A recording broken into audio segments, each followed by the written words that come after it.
Perjumpaan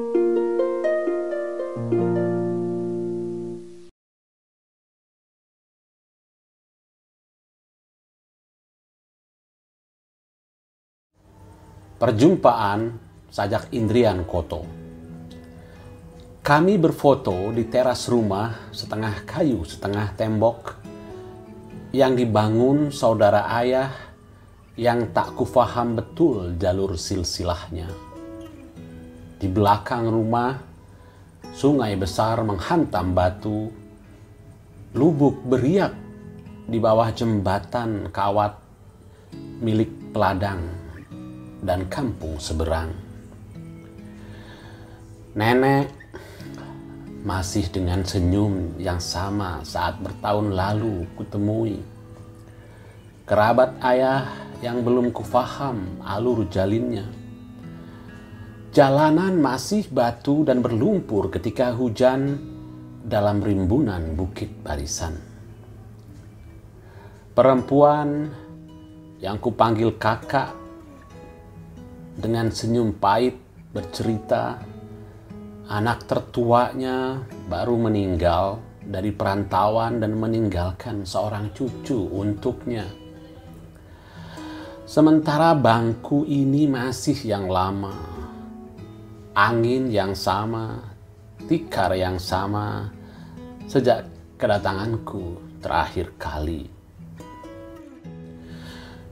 Di kampung asal ayahku, di antara kerabat yang berhati hangat di musim hujan, kami bercakap tentang yang lampau, tentang yang jauh, bahwa hampir tak ada yang berubah selain usia, bahwa mereka lebih hafal negeri tetangga dibanding ibu kota negeri sendiri.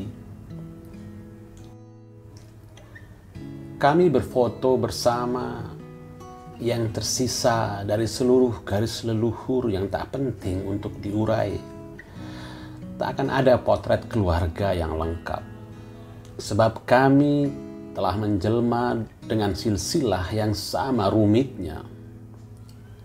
Kami berfoto sebagai kenangan yang tak selalu bisa diulang.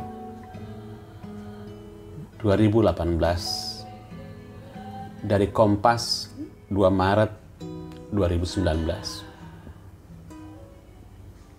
Ya, ketemu lagi di vlog Juru Baca bersama saya Sanas Pahani. Kita ngobrolin puisi lagi. Saya barusan bacain puisinya Indrian Koto dari Kompas, dan saya suka banget puisi ini gitu. Puisi yang sudah nggak penting lagi untuk dipikirkan ini sajak liris kah, sajak epik kah. Ini sajak ketika membacanya, saya sebagai pembaca langsung merasakan sebuah kehangatan tema yang menggerakkan hati saya bekerja, bukan lagi logika bekerja, tetapi dia mengambil posisi di belakang perasaan saya gitu. Bayangkan temanya personal banget sebenarnya begitu. Si aku pulang ke kampung menemuin kerabat-kerabat yang sudah nggak jelas hubungannya sebenarnya gitu. Dari pihak ayah jalurnya, dari pihak ada nenek, ada seseorang yang dipanggil kakak. Nah, Koto membuat puisi ini menjadi terbuka, membuat tentu saja dia tahu nama-nama nenek itu siapa, nama seseorang yang dipanggil kakak itu siapa, tapi dia tidak menyebutkan namanya, dan tidak penting juga disebutkan. Seandainya Indrian Koto menuliskan namanya, itu bagi saya seperti seakan-akan menutup jalan yang bisa mengakrabkan saya dengan sajaknya gitu. Nah, jadi dia menghilangkan saya, maka itu bisa menjadi celah masuk bagi saya untuk merasakan hal yang sama gitu. Tentu ini pengalaman-pengalaman personal orang yang berasal dari kampung, dari pedesaan begitu, yang masih punya kerabat di desa. Ketika berkunjung ke desa, perasaan itu yang terasa, yang apa yang disajikan Koto itu yang terasa gitu. kampung yang tidak berubah sekian tahun, orang-orang yang sudah menua, cerita-cerita tentang bahkan ada seseorang kerabat yang anaknya meninggal di perantauan, meninggalkan seorang cucu.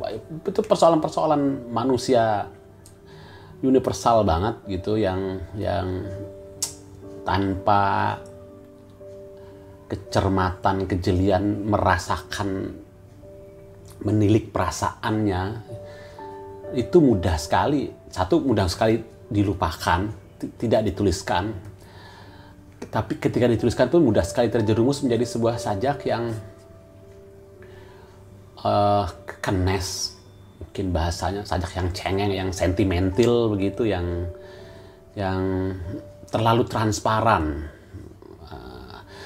Nah, sebenarnya saya tidak ingin menikmati sajak ini.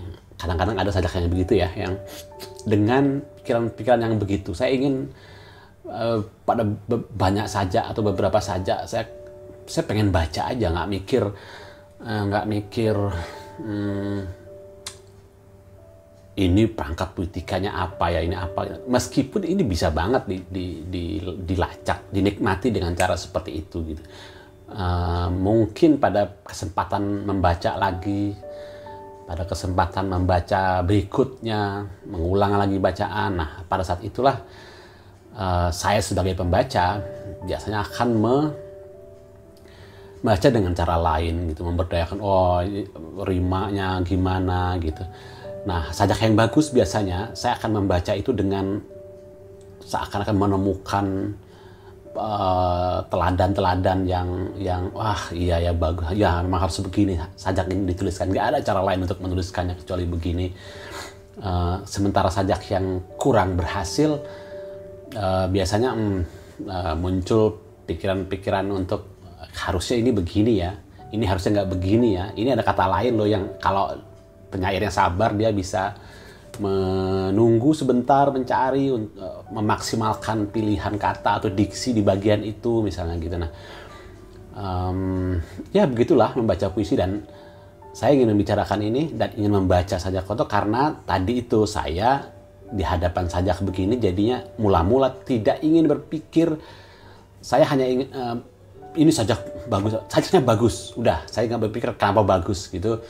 Saya hanya terutama pertama kali ingin merasakan kehangatan yang memantik atau yang inspirasi yang menjadi momen puitik bagi penyair. Dalam puisi ini adalah kawan penyair kita Indrian Koto yang membuat dia menuliskan puisi ini gitu, dan itu yang terasa, itu yang